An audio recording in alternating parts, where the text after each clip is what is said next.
Saya sekadar memperingati bila kita sebut nama Nabi Muhammad sallallahu alaihi wasallam dalam kuliah kita lebih kurang dalam berapa minit lagi. Ucapkanlah selawat ke atas Nabi. Sebab Nabi kata sangat rugi sangat. Sebab itu adalah satu talian hayat kita nak masuk syurga. Mungkin ketika di akhirat kelak, na'udzubillah, bila kita tengok pahala solat kita ditolak, tak ada satu pun.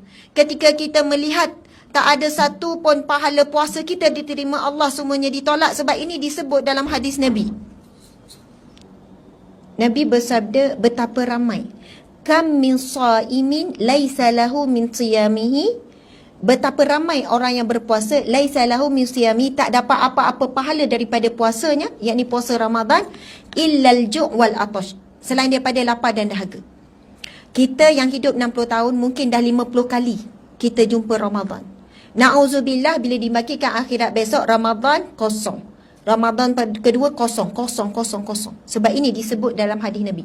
Betapa ramai, maksudnya hanya sedikit saja yang diterima pahala puasa. Sama juga dengan Nabi bersabda, betapa ramai orang yang solat malam. Ini bukan solat 5 waktu, solat malam ni tahap orang yang tak tinggal solat 5 waktu, qiyamul lail ni. Tapi tidak ada apa-apa pahala baginya melainkan letih dan mengantuk. Sebab itu kita tak boleh menerima amalan kita sendiri. Dah buat-buat, insya-Allah kita yang confirm terima. Na'udzubillahi min zalik. Jadi nak sebutnya, mungkin ketika sedekah kita tengok tak diterima Allah. Sebab ada riak, ada takabur, ada ujub. Kita buat baik ini tak diterima Allah. Mungkin ketika itu satu-satunya talian hayat kita untuk masuk syurga Allah melalui jalan apa? Jalan selawat kepada Nabi SAW. Sebab para ulama mengatakan, satu amalan yang tidak akan ditolak oleh Allah walaupun dilakukan tanpa khusyuk ataupun tanpa ikhlas. Sebab kebetulan dia datang, dia ikut parakan, lepas orang berselawat, dia pun kena selawat juga. Nama dia terpilih untuk berarak, dia pun selawat juga.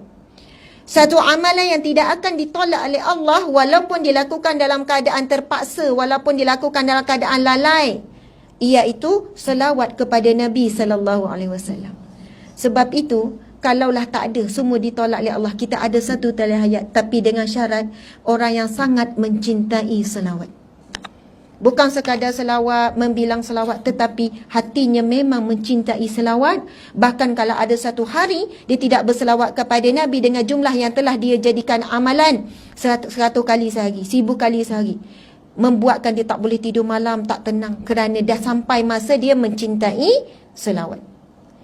Siapa yang ada ciri-ciri mencintai selawat ni? Yang mana dia ada rutin selawat, jumlah yang tertentu yang dia tak pernah lalaikan setiap hari, mesti konsisten. Kita ada tak sampai tahap tu? Ataupun tanya selawat, kadang lupa, ada waktunya banyak, ada hari tak ada. Itu bukan ciri-ciri orang yang mencintai selawat. Dia mesti ada rutin. Kalau kita baca kisah seorang ulama, seorang gabeno, seorang sultan namanya Sultan Abdul Hamid. Dia punya amalan sebelum tidur setiap malam 1000 kali selawat kepada Nabi. Ada satu malam dia tertinggal untuk selawat, Rasul muncul dalam mimpi orang lain, pergi minta hutang dengan dia. Dia tanya, apa sebab kamu minta hutang dengan aku? Aku tak pernah berhutang denganmu. Malam tadi Rasulullah muncul dalam mimpiku. Rasul kata engkau telah berhutang dengan Rasulullah. Dia terus menangis.